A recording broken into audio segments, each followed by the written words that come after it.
So I've had this little guy for a couple of months now, and I've taken it out on quite a few shoots around the city. Now, the question I'm going to answer in this video is it better than your phone? And that answer is technically no, but trust me, just keep watching. Now, the first and biggest strength of a digicam is obviously the size. I mean, this thing is like half the size of my phone and pretty much just as thick. And the build quality of it, it's decent. I mean, obviously, it's a little plasticky, and the battery cover, the clamp has broken, so when you open the battery cover, the battery just slides out, but you know, that's fine. Aesthetically, it's super cute. I'm not into the TikTok hype or anything like that. I don't have a TikTok, I don't care for that, but I do know that these kind of cameras are trending among, you know, people of my generation. And, you know, you can see the eye. It's a nice aesthetic, and there's something about like using an actual camera instead of just using your phone that just feels so much nicer. Speaking of which, from a day-to-day usability standpoint, this thing does start up pretty fast.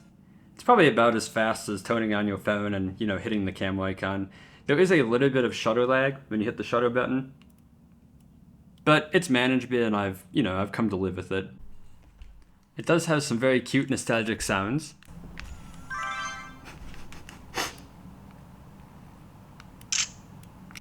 And the buttons are pretty satisfying to press. I mean, everything feels pretty clicky, honestly. The shutter button up top here is a little bit squishy, I think I'd describe it as, but it definitely does the job.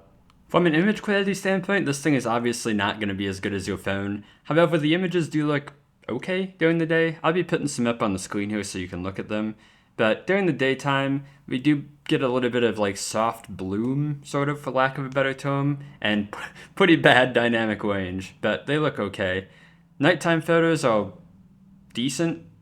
This thing definitely does not have great low light performance, but I will say that the image stabilization is pretty good, so you can get a lot of decent handheld shots at nighttime. A big issue that I personally ran into is autofocus. The autofocus is not completely unusable, but there were quite a few shots during the daytime where this thing definitely misfocused, even just by like a little bit. And then finally, the 720p video and the integrated microphone on this thing are about as good as you'd expect. But you're obviously not buying this camera for like amazing pictures or amazing video quality. You're buying it because honestly, it scratches a bit of a nostalgic itch, and it just feels better than using a phone.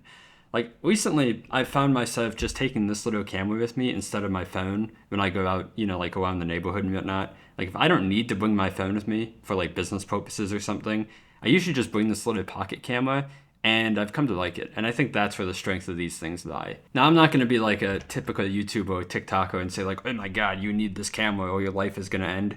No, you definitely don't need this camera, but if you do want to pick it up for yourself, it is still one of the cheaper digicams. These are usually about $100 on eBay, especially if you get it in slightly broken condition like mine. So I'll drop an affiliate link below. If you click through and buy through that, you do support the channel. I get a tiny kickback, so thanks in advance.